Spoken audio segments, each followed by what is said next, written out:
என் அன்பு குழந்தைகளே, கவனமாக கேளுங்கள். ஒரு குடும்ப வாழ்வின் மெய்யான செழுமையை பற்றி இந்த அரிய உண்மையை உரைக்கிறேன். இதோ அந்த குறள்.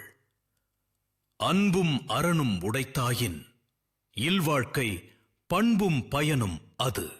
இக்குறளின் ஒவ்வொரு சொல்லும் ஆழமான பொருள் கொண்டது. அன்பும் என்பது உள்ளத்தால் உருகி ஒருவரையொருவர் நேசிக்கும் மென்மையான பாசம்.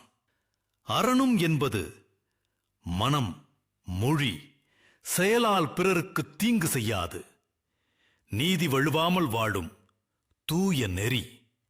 உடைத்தாயின் என்பது ஒரு குடும்பம் இவை இரண்டையும் தன்னகத்தே கொண்டிருந்தால் என்று பொருள்.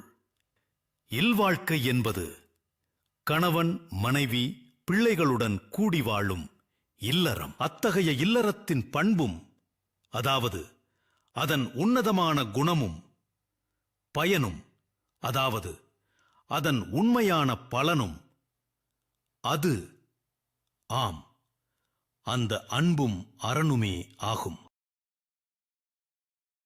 ஒரு மரத்தின் ஆணி வேரும் அதற்கு நீர் ஊற்றும் நன்மையும் அதன் செழுமைக்கு ஆதாரம். அன்பும் அரணும் இல்லாத இல்வாழ்க்கை வேறறுந்த மரம் போல. அது வெறும் கூடும் உயிரில்லா நிழலும். கணவன், மனைவி, பிள்ளைகள் அனைவரும் அன்பினால் பிணைக்கப்பட்டு அறநெறி வழுவாமல் வாழும் போதுதான் அந்த இல்லம் கோவிலாக மாறும். அங்கே அமைதி குடிகொள்ளும், பேரின்பம் பெருகும்.